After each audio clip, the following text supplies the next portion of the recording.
Good evening and welcome to the annual Maury Bromsen lecture in Latin American history. My name is Neil Safier and I'm the director of the John Carter Brown Library. And one of the privileges of being the director or becoming the director of the JCB, one that certainly compensates for not having had, at least up till now, much research time of my own in my own area of expertise, has been getting to know about the bibliophilic world out of which this institution arose, especially in the 19th and 20th centuries. Names such as John Russell Bartlett, George Parker Winship, Lawrence Roth, Tom Adams were just only some of the names that were added to other names that I knew from my own experience in the world of bibliography. Names such as Rubén Borba de Moraes, José Toribio Medina, and others still from the Latin American world of bibliography and bibliophilia.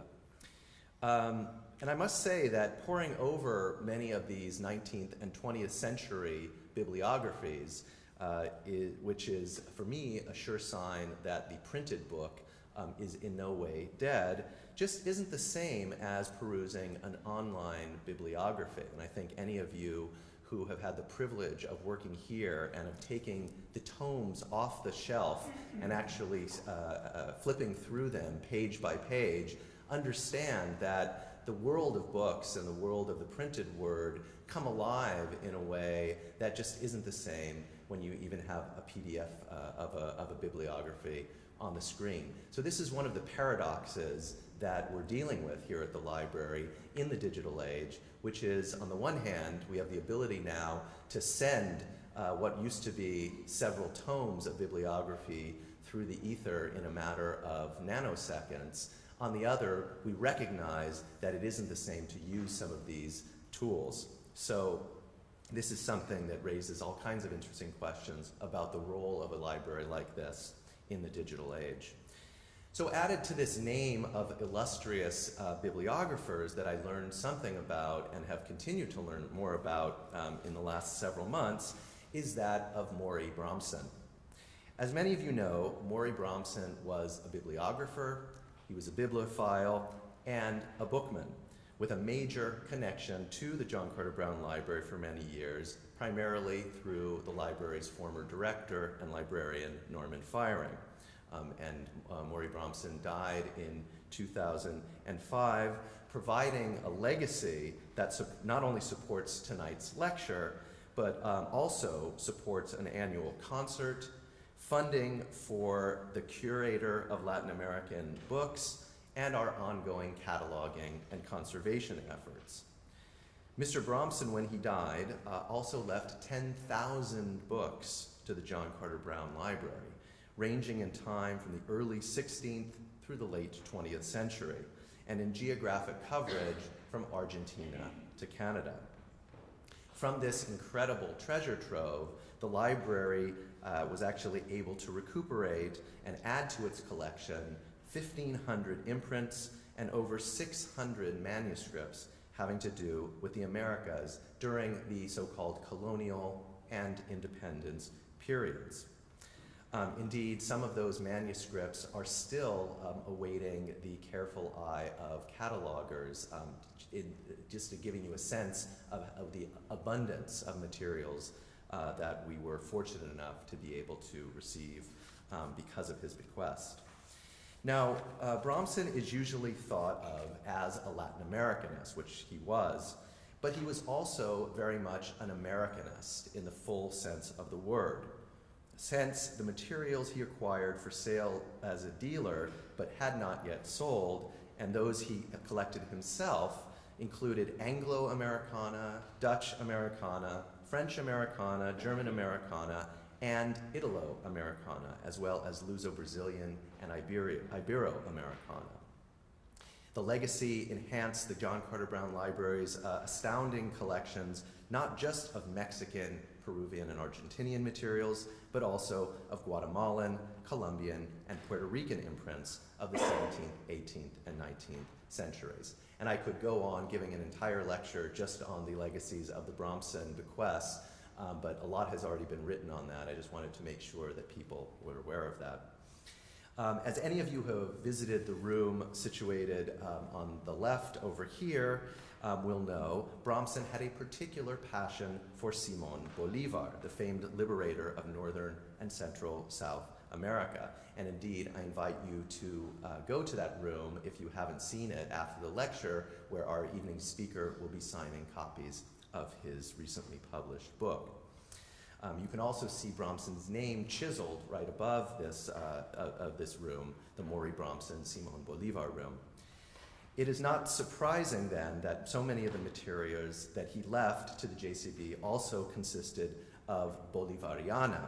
And we're going to be working on exhibits and programming in the coming years to critically assess the legacies of Bolivar, as many Latin American nations, from Argentina to Colombia, celebrate their own bicentenary celebrations over the course of the next 10 years or so. So stay tuned for these activities.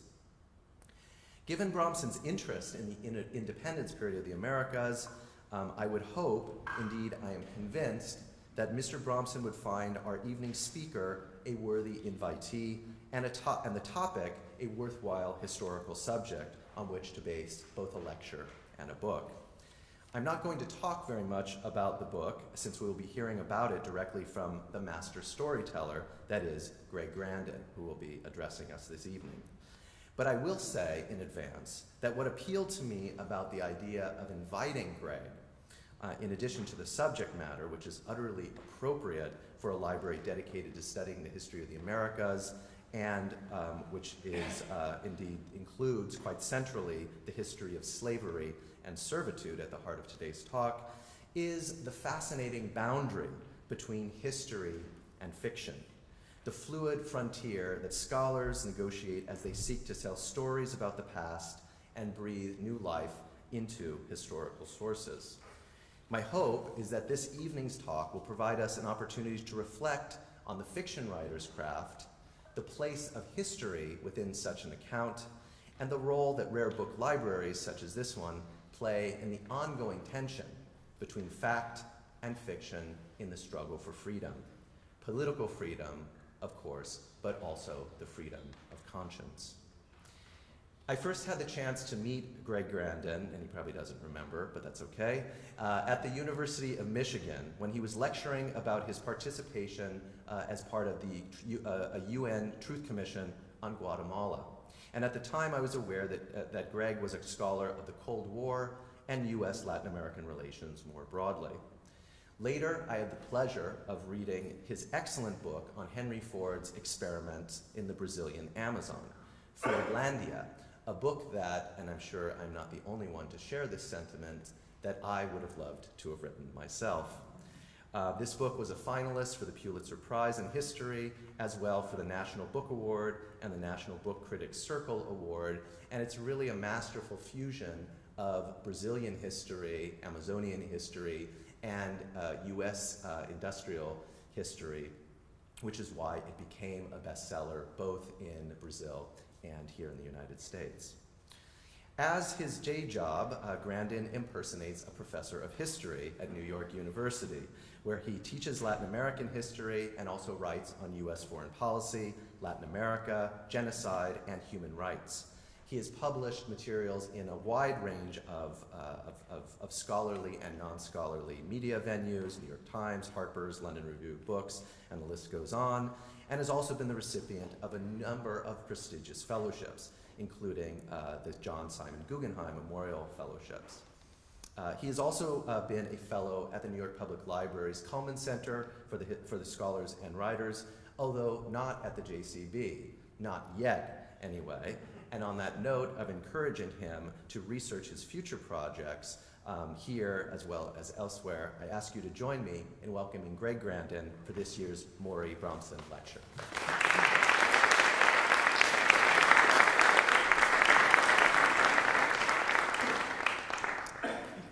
Thank you for that really lovely,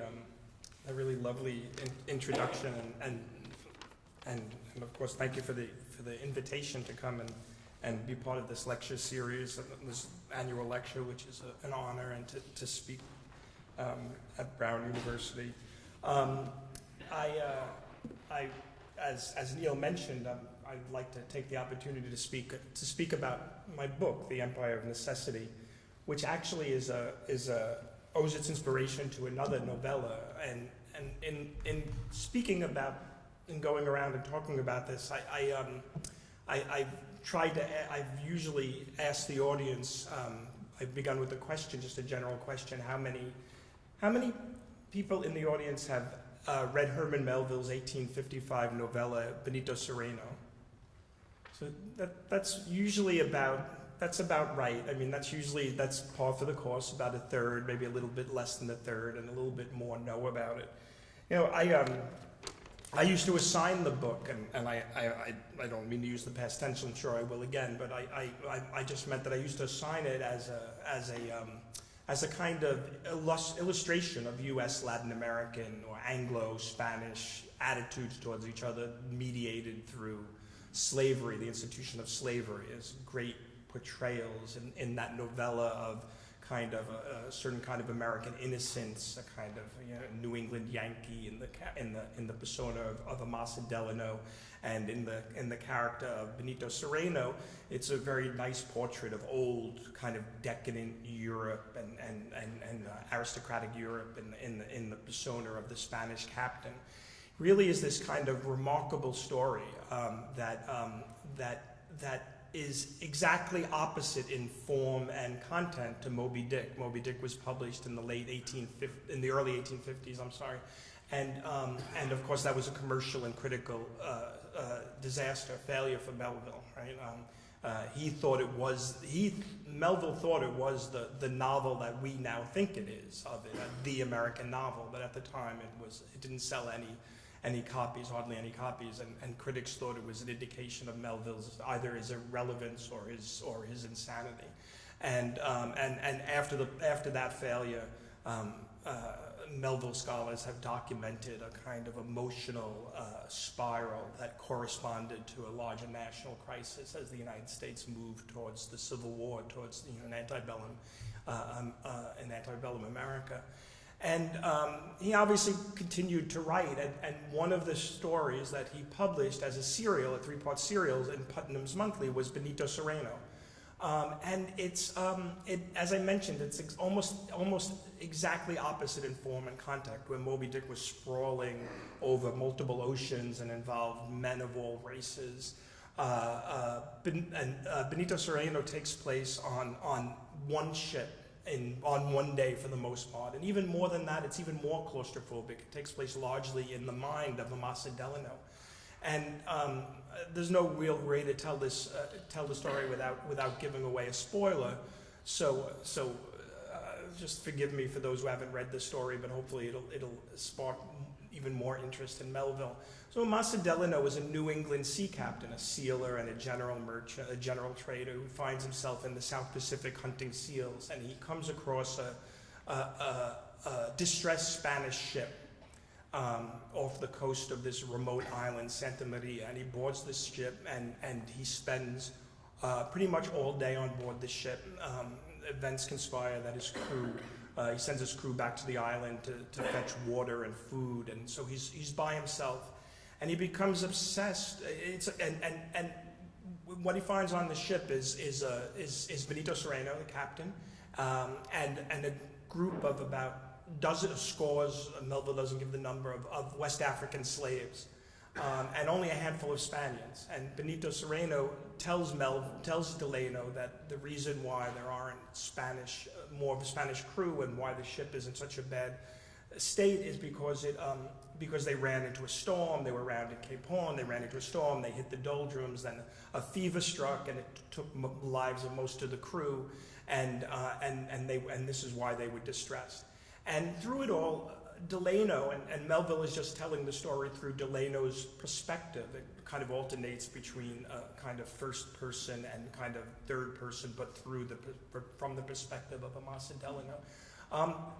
Delano becomes obsessed with the relationship between Benito Cereno and the person who's introduced as his personal slave, as his body servant, Babo. And he can't figure out what exactly is wrong with the relationship or what it is that bothers him so much. He alternates from thinking that there's a kind of extraordinary liberty among the slaves on the ship to thinking that Benito Cereno might be a pirate or that's going to waylay Delano at the first opportunity that he's in league with the West Africans. And it's only about 2/3 into the story that Melville reveals that the slaves actually aren't slaves. They had been enslaved, but they had risen up about 5 weeks earlier, seized the ship, and demanded to be taken back to West Africa. And when they crossed paths with Delano's ship, they came up with this plan that they would pretend to be slaves. And it's a remarkable story and literary scholars and Melvillians have looked at it as a kind of parable of American blindness during this very consequential moment indexed to this moment of crisis in American politics and American culture. They've looked at Amasa Delano as the first American innocent abroad, blind to the consequences of his own action, completely oblivious to the social world around him, unable to see the fact that he's being played, that he's the victim of this elaborately staged charade, a kind of 9-hour pantomime of the master-slave relation. It's a really wonderful, uncanny short story filled with all sorts of atmospherics. And I was preparing to teach it a few years back, maybe 6 or 7 years back when I started this project, and I was just reading up on some of the secondary literature, and I just came across a footnote in this wonderful book by Michael Rogan that said that the story was all true, that Melville had pretty much Moby Dick is true, right? But Moby Dick draws as much from the stoving of the whale ship Essex as it does from King Lear and Milton's Paradise Lost. It's much more kind of ambitious. Benito Cereno, Melville, at times, large chunks of it are literally just transcribed from chapter 18 of Amasa Delano's memoir, which he published in 1817.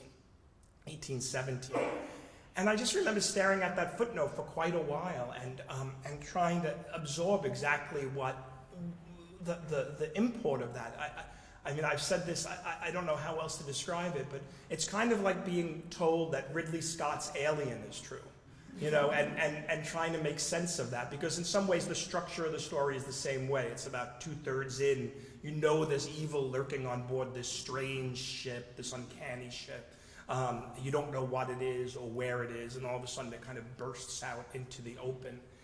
And I began to research it, and the literary theorists have known since at least the 1920s that this was based on a true story, but surprisingly nobody's looked into the larger social history of the actual event, and that's the topic of the book, The Empire of Necessity.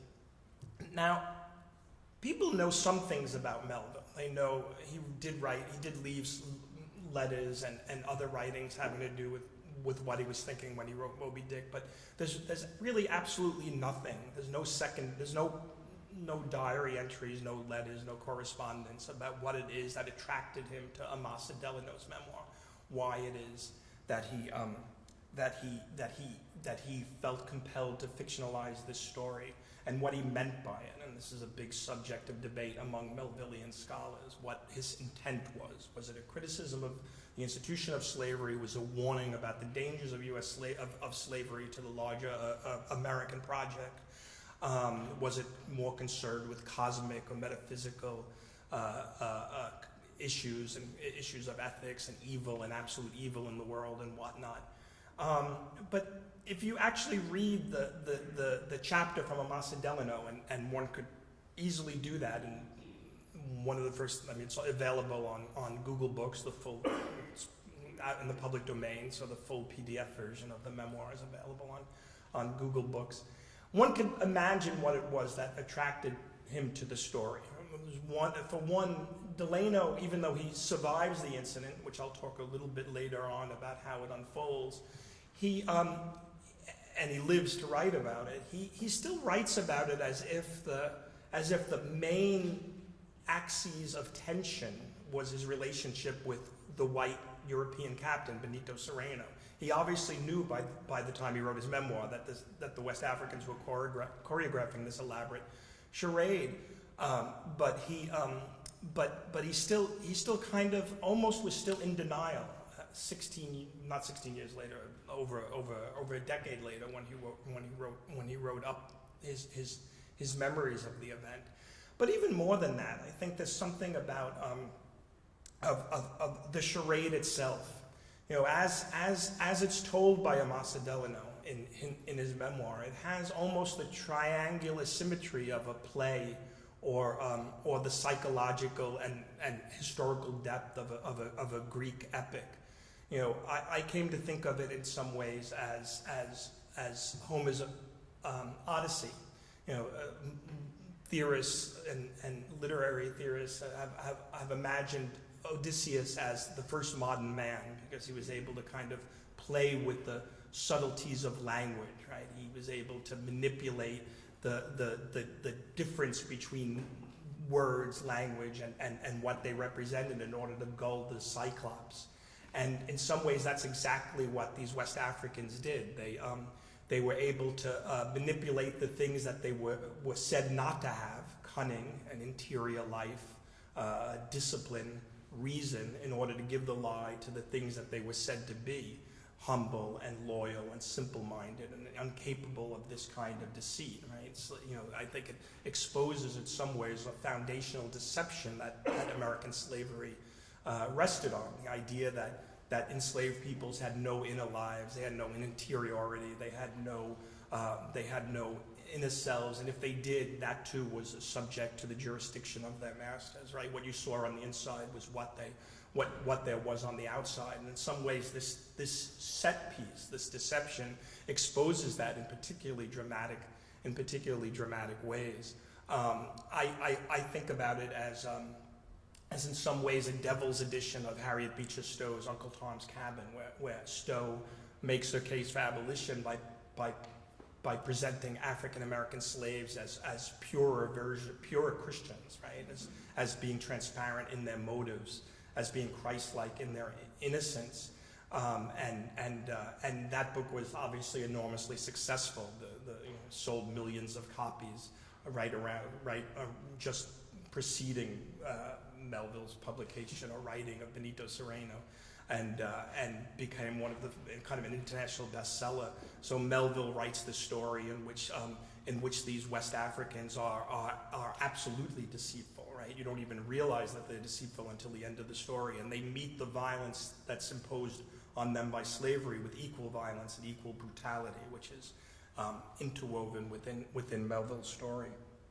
You know, if not Odysseus, then Hegel's master-slave dialectic. David Bryan Davis, in his great epilogue to Problem of Slavery in Western Society, talks about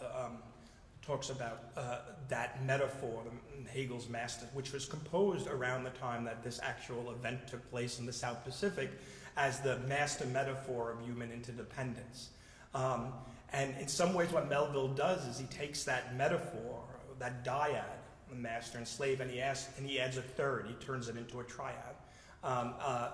But he adds a witness. There's a witness to the master-slave dialectic, but the witness is too dense to understand what's going on, which is, I think, one of Melville's critiques of what he meant by the book. But in any case, so I began to research the book, and the way the book took shape was the structure of the book kind of lays out two narrative arcs.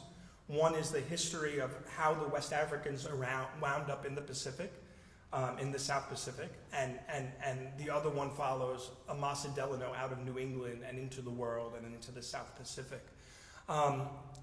In terms of the first story, which, and it goes back and forth, the West Africans, it allowed a kind of opening up to what we think about slavery, and think about slavery as an all-American pan-American, trans-American, transnational, or trans-imperial institution, and the way of situating, or how oftentimes when we think about slavery as a domestic institution in the United States, as expanding after 1812, after the opening up of the West, after the demand for cotton and the cotton gin, and all of the things that we associate with North American slavery. That really is in some ways the last phase of a larger hemispheric explosion. And it begins in the Caribbean, moves down to Brazil, moves down into South and Spanish America, before it sweeps over the United States. It was 1803 and 1804 when the West Africans came into Montevideo and came into Buenos Aires. It was the height of what the Spaniards called, without mincing any words, free trade in blacks.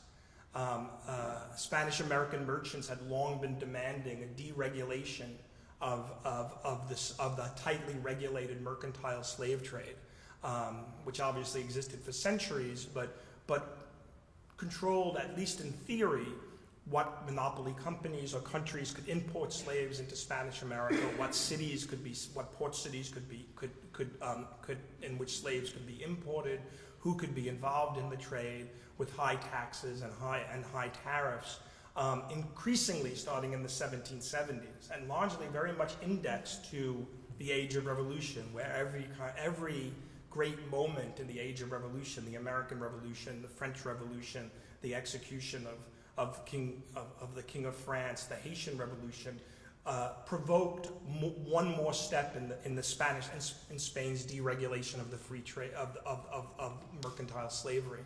So by 1804, more slaves were coming into Montevideo, which had been turned into a slave port in this process of deregulation and privatization, than any year previously. It really was a free-for-all.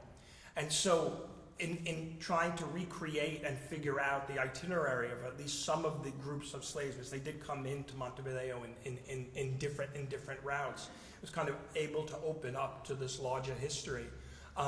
One stream of this group of 72 West Africans, came in. They first were embarked in Bonny Island in the Delta, Niger River Delta, and they were put on a Liverpool slaver, and they were actually bound for the Caribbean. They were intercepted by a French privateer who swore by the ideals of the French Revolution, but was also loyal to Napoleon, who had just reinstated slavery. Now, a lot of times in the historiography, in history, we tend to romanticize pirates as proto-anarchists. They sail the ever-free sea, enthralled to no man or no law or no state. But in the case of Rio de la Plata, Buenos Aires and Montevideo, they really were vanguard merchant capitalists.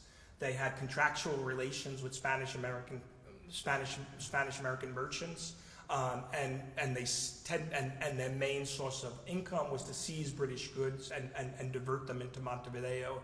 And by far the most profitable cargo was slaves bound for the Caribbean. This particular French privateer, Captain, I don't speak French, but it's something along the lines of Hippolito Paula something Morday. I can't even remember all of his full French names, but he went by the name actually Manco being the Spanish word for cripple. Believe it or not, he only had one arm. I never really realized how much I wanted to start a book with a one-armed French pirate until I actually did. He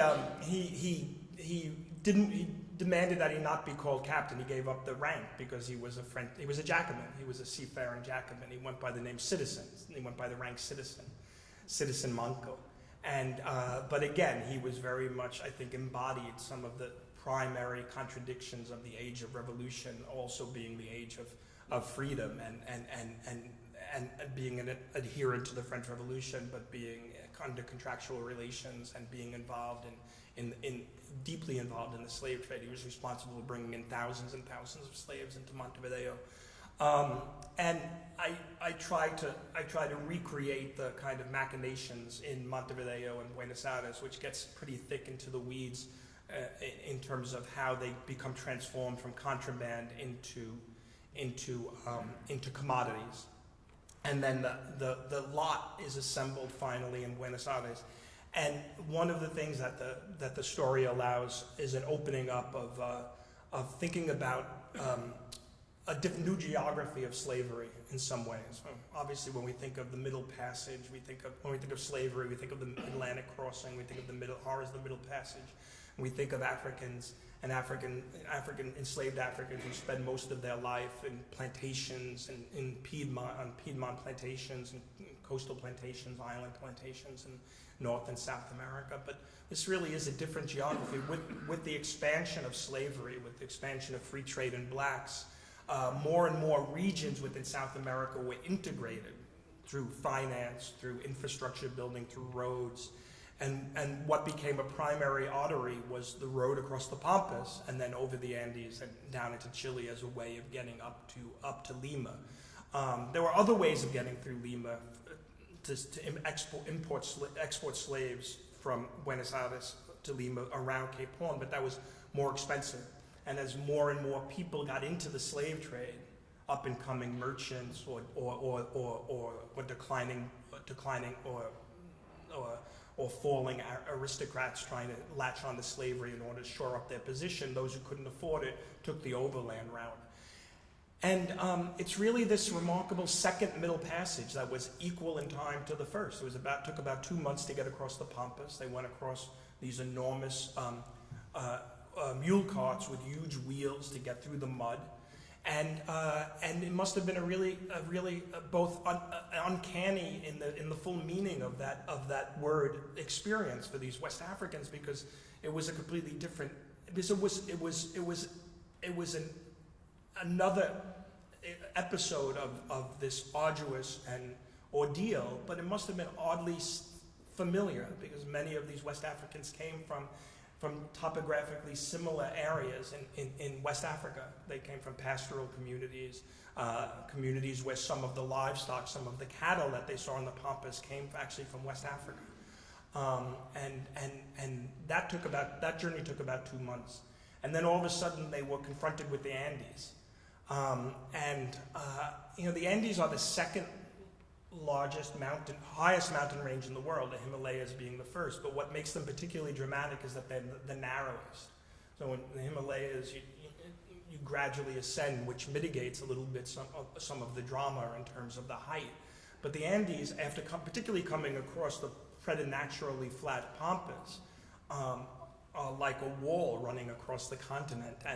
And the slave route that passed through Mendoza, where the slave which I'll come to later, was based, crosses over the highest point of the Andes in the shadow of the highest mountain in the Americas.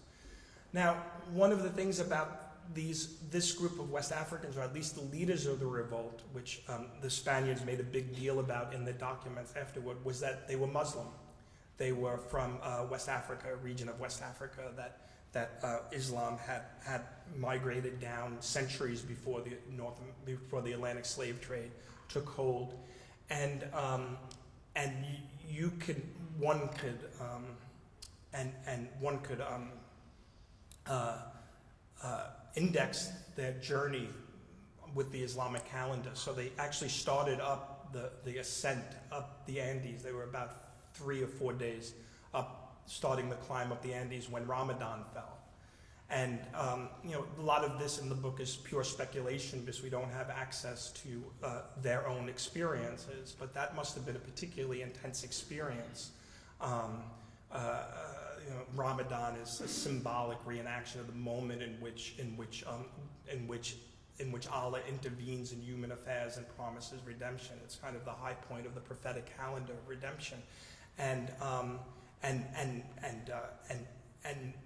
many Sufi Muslims, which was the predominant form of Islam in the region where a number of these West Africans were from,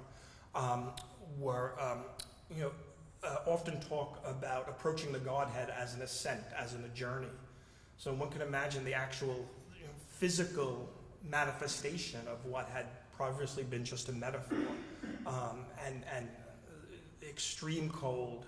Years later, Darwin would actually take exactly the same route, and he would talk about the air being, there was no point of reference, there was no perspective on the road because there was no moisture in the air that could give any kind of reference in terms of distance between objects. He talked about the air being so dry that sparks kind of flew off of his clothing. So if any, it's just the kind of eeriness of this and how that must have been experienced on the way up this road.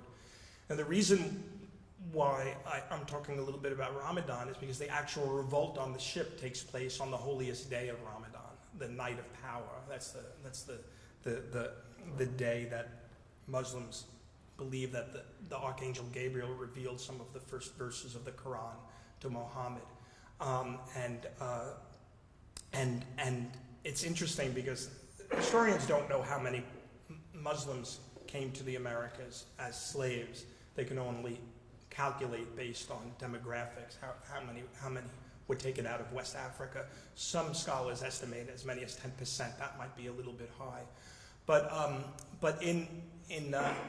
there's been a lot of recent work on the importance of Islam in American slavery, and there's one book in particular, one scholar in particular, who looks at the Bahia Rebellion in Brazil in 1835. It was the largest urban uprising in the Americas, and that was openly a Muslim uprising led by Muslims, and that revolt was timed to coincide with the Night of Power also. So it's interesting, and I'll come back to the importance of Islam might have had in the ability to stage the deception.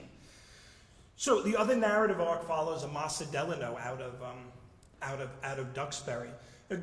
As I mentioned, Melville paints Delano as a bit of an American idiot abroad, American innocent abroad, kind of the first in a long line of these literary representations that stretch through to Graham Greene's The Quiet American and others. I think there's a lot of truth in Melville's depiction, and I think Melville's identification of what is the problem that Amasa Delano represents, why could he not see, is the problem of the historical Amasa Delano. But I also think there's other things that make the historical one in some ways a much more interesting figure and opens up a broader history. Amasa Delano was born, he really was a new man of the American Revolution. He was born in the last year of the 7-Year War. He was born in Duxbury, Massachusetts, a small fishing community, one of the community founded shortly after Plymouth by many of the families that came over on the Mayflower and vessels after. The first Delano was Philip Delano, who was one of the founders of Duxbury, and he had scores of children and scores of grandchildren. Delano's became a very diffuse and prominent family line lineage related to Franklin Delano Roosevelt. But Amasa Delano was from actually a poor family, not a destitute family, but not a family that did particularly well. His father was a shipbuilder, and him and his brothers were shipbuilders, and Duxbury was an early community that embraced what we now call Unitarianism, that gave up a certain kind of Calvinist gloom and embraced, its reverence, its clergy was some of the early theologians of a kind of optimistic Christianity. That's somebody that I believe, like Gordon Wood, would identify as part of the components of the radicalism of the American Revolution. What makes the American Revolution so radical? Delano believed deeply that human beings were perfectible, that individuals could govern themselves. They could use their will and their reason and their virtue in order to tame their appetites and their passions and their vices, and in so doing, that would become the foundation of political governance, political self-governance. They were nearly unanimous in support of the American Revolution. The American Revolution in some ways allows Delano, it kind of catapults him into the world. It turns him into a Republican cosmopolitan. It gives him access to world history. For those who are Melville aficionados, in some ways, Amasa Delano, the historical Amasa Delano, his memoir reads a lot like Israel Potter. You know, he witnesses some of the seminal events that we think of as creating the modern world. He witnesses the French Revolution and the Ile-de-France and the Indian Ocean. He witnesses the Battle of Saratoga. He's in the Galapagos before Darwin is. He understands himself as a naturalist. He's involved in the opium trade, or he has his first officer's command is with the British East India Company on a Bombay merchant ship, where they're on a mapping and opium running expedition. He witnesses the beginnings of British colonialism in India. He really is everywhere. It's quite a remarkable memoir, but he can't quite make it work. He's a failure at everything, right? That promise of self-governance and self-regulation, he can't quite make it pay off. He gets involved in one disaster after another. The word mortification is a word that appears quite often in his memoir. He's mortified, he's mortified, he's mortified, and he keeps on making it back to New England, except when he becomes a sealer. Sealing is this remarkable industry that in some ways, I mean, there's whaling, and the boom and bust of whaling is dispersed over a long period of time. But sealing in some ways is the first real experience with boom and bust resource extraction that the United States has beyond its borders. Starting in the 1790s, New England sealers are on the hunt for a certain kind of fur seal that wears right underneath an outer layer of very coarse hair, this velvety down. And artisans had just figured out a way to separate the down from the coarse hair, and it led to a boom in demand for seal fur, and for rising conspicuous consumption, for middens and capes and waistcoats and whatnot, and what rookeries upon rookeries, island after island, and coast after coast in the South Atlantic and the South Pacific. And sealers, New England sealers, they had largely kind of displaced British sealers by this point. Fairly early on, were taking hundreds of thousands of seals and selling them in Canton, China. And that was in the 1790s, starting in 1793, 1794, 1795, and so on. What began to happen is that there was a glut on the Chinese market, and the price began to drop. There was so many sealskins piling up on the dock of Canton that they were rotting in the rain. They couldn't fit in the warehouse, so the price began to drop, and that led sealers to accelerate and escalate the killing. And so what you began to have in this remarkably short period of time is oversupply and extinction going hand in hand. Extinction of a number of subspecies, but certainly extinction or the wiping out of whole rookeries. And what happened is that there was a lot of cooperation during the flush years when there was money to be made. Sealers would drop away teams off on islands or on beaches, leave them there for a short period of time. They would cooperate, ships would cooperate. But once the seals started disappearing, the away teams started fighting with each other. Captains would leave away teams not for weeks or months, but for 2 years at a time, because there were no seal. It took that long to fill a ship. And so there was more and more desperation. Amasa Delano was there for the boom. He was involved in the very first rise and expansion of the sealing trade. He himself took his ship, which he built in Duxbury, the Perseverance, took hundreds of thousands of sealskins, particularly off of one island in particular, Masafuera, off the coast of Chile, and brought them to Canton. And it was during this moment that he kind of realized this is the moment where he was who he thought he should be, right? He became a captain of stature, and he enjoyed respect, and he was treated as equals. And these American captains on these seal ships treated these islands almost like an informal archipelago of informal empire, kind of an informal archipelago republic of sealers. And these captains set up these ad hoc councils which administered credit, which administered territory. But he was also there for the bust. His second seal expedition left Boston in 1803, and he had actually, in the expectation that he was going to do as well on the second trip as he did on the first, he built another ship, the Pilgrim, so the Perseverance and the Pilgrim, and his brother Samuel was the captain of the Pilgrim, and they set out, but there was no seals left. There were no seals in the South Pacific. They headed to Tasmania, the Bass Strait, the strait that separates Australia from Tasmania, and as they heard there were seals there were no seals there. He got into these pitched battles with British sealers on these islands in the Bass Strait. His crew jumped ship because it was the expedition was an obvious disaster, and he was forced to take on escaped convicts from these penal colonies, British penal colonies in Tasmania. They escaped from Hobart and these other penal colonies, and Amasa Delano had no choice but to take on 20 or so of them, and he sailed back towards the Pacific,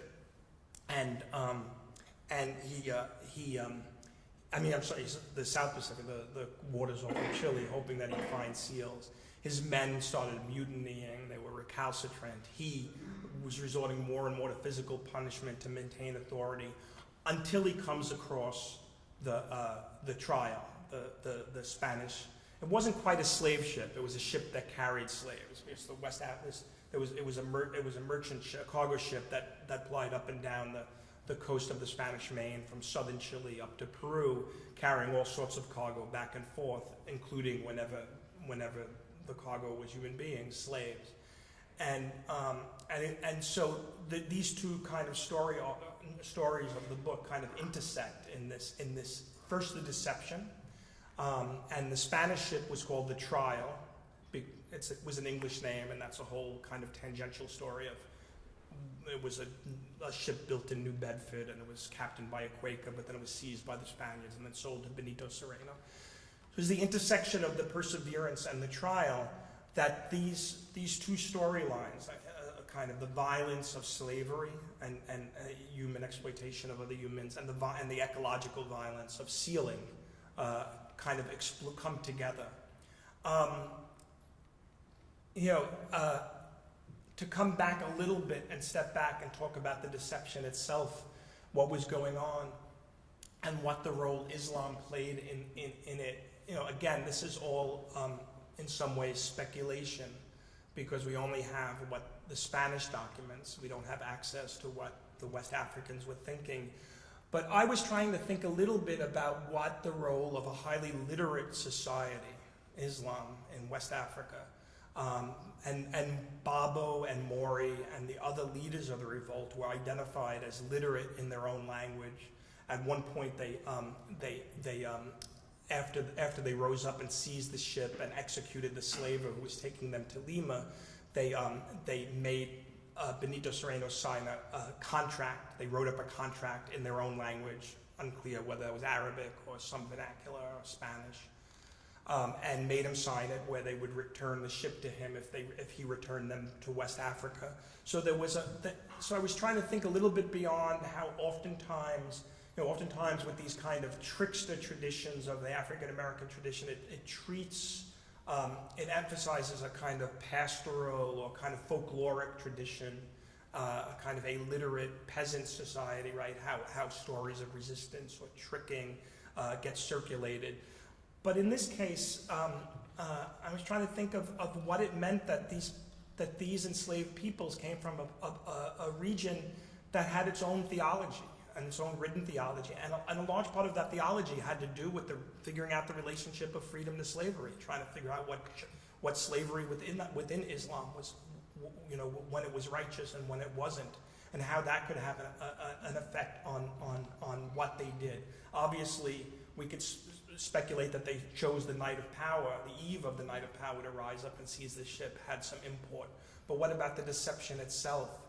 And I kind of kept on circulating around this quote from a Sufi cleric from the 10th, 11th century that, and again, this is just thinking through it a little bit, where Islam has, I think, a little bit, Islam doesn't draw a sharp distinction between an individual freedom and slavery, the way, say, Delano's proto-Unitarianism did, right? The emergence of a value of freedom as itself within Christianity. There was much more of a kind of relational understanding of freedom and slavery.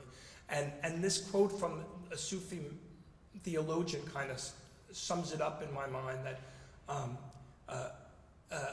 the true meaning of freedom is the perfection of slavery, meaning the suppression of the ego, the giving oneself up to a larger authority, the giving up of earthly things. That's where real freedom is, not the embrace of the ego, right? Not the abstraction of the self into a value in itself. And in some ways, that's exactly what these West Africans did with this deception. And I mean, and think about it. They had been sailing for weeks. They were out of food and water. 2 women had died. 2 women and 2 infant children had died of dehydration. One could imagine that they would have done whatever they needed to do in order to get food or water, maybe even surrendered to Delano or rushed him. But instead, they managed to summon up the inner resources and re-inhabit a kind of, or perform slavery. And in some ways, they, and giving up the illusion of freedom, which was slipping away with each day that they spent drifting in the South Pacific, short of food and water, and clearly not going to be able to make the rounding of the Cape. And they perfected slavery in their performance. And for 9 hours, they did it. Delano, an experienced mariner, this was his 3rd trip around the world, and he couldn't see what was in front of his eyes.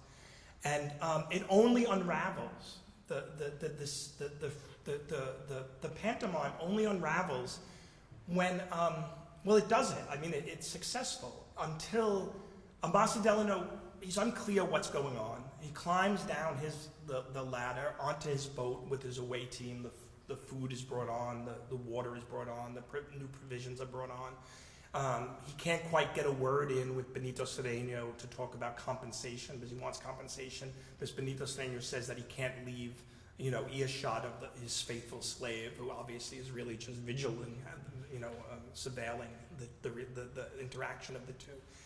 And Melville, in his fictionalization, he changes the name of the slave to Babo. There was a Babo, but in the historical event, it's Babo's son who plays the role of Benito Cereno's body servant, and his name is Maury. So it's only after Ambassador Delano is back in his boat, his men are pushing off from the hull of the Trial to row back to their ship, the Perseverance, that Maury kind of lets pride take over, right? He lets a little bit of egoism take over. He comes back into the world in some ways, and he asks Benito Cereno, how many men does he have on board his ship? And Benito Cereno says 20, but most of them are on the island sealing. And then Maury says, well, good, because it'll only take a few of us to take that ship tonight, and then we'll be able to take that around the Cape. And it's at that moment that Benito Cereno realizes that his personal nightmare of being held captive to these West Africans isn't going to end, and he pitches himself off the side of the boat, off the side of the ship, and he lands in Ambassador Delano's boat at Ambassador Delano's feet. And it still takes Ambassador Delano a second to figure out what's going on. He thinks he's being attacked by Benito Cereno, and then eventually he realizes what's going on. And so the point, or what is if Maury just stayed quiet if he restrained himself, right? If he didn't let pride take over, then Ambassador Delano would have went back to his ship, but he boasted to Benito Cereno, right, of having pulled off this successful deception for 9 hours. Ambassador Delano rows back to his ship with his men. He rallies his men. And so this is the point, and this is the kind of moment in which race terror kind of emerges out of the intersection of slavery and sealing, is he's able to rally his men to put down the rebellion, to retake the trial, and in so doing he restores his own authority, right, at least for a short period of time. He's able to kind of reestablish his authority over his own men in his largely white crew of escaped convicts in putting down the West Africans, and they do so in a particularly gruesome way. They use their sealing lances to disembowel the leaders of the revolt. So an all-night pitched battle between the two skiffs, and the trial, which tries to flee, and the ship is secured, the trial is secured. The West Africans are taking the Talcahuano, a port city in southern Chile, and Concepcion, which is an administrative city in southern Chile. The leaders of the revolt are put on trial, and 11 of them are executed. A few of them are sent to exile in southern Chile, and the rest are sent on to Lima to be sold in the market. Now, one of the things that Melville does is it's largely faithful to the story as he reads it in Amasa Delano's memoir, except he changes the ending. He has, at the end of Benito Cereno, the fictionalized version, he has the fictional Amasa Delano kind of consoling a broken Benito Cereno who's traumatized in a Peruvian, in a Lima monastery, as the executed head, the decapitated head, the severed head of Babo is on a pike in the plaza staring across at the monastery, haunting Benito Cereno. And he tries to buck him up, says, why can't you just get over it? Why can't you, just move on? Look at the blue sky, look at the trade winds which caress your cheek, look at the sun, like they've moved on. And then Benito Cereno says in the story, because they're not human, because they have no memory. And that's a key change in Melville's fictionalization of the story, because the real Amasa Delano actually doesn't console Benito Cereno. He quickly falls out with him and spends a good part of the next year trying to get half the value of the West Africans to compensate for the fact that, for his actions, but also the real reason is because to be able to feed his crew and to make up for this disastrous sealing voyage. It's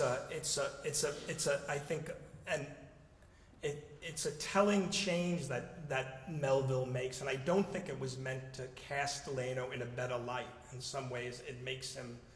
Melville could have told, had Delano kind of ended the story with Delano trying to get half the value of the slave and half the value of the slaves, and just kind of a simple exposition of the hypocrisy of a New England Republican confronted with, caught in this kind of vortex of collapsing prices and ecological destruction. But instead, he kind of changes it, and I don't think it was meant to cast him in a better light. In some ways, it makes him.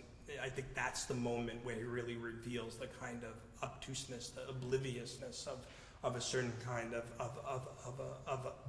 what other Melvillian scholars have called American innocence, right? The end, when Benito Cereno says, because they have no memory, because they're not human, in some ways Delano is monstrous, because he can't quite, grasp or understand or incorporate the fact of history into his understanding of the world. But in any case, I think that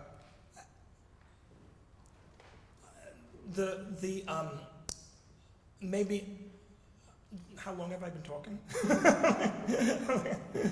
I can go on and on.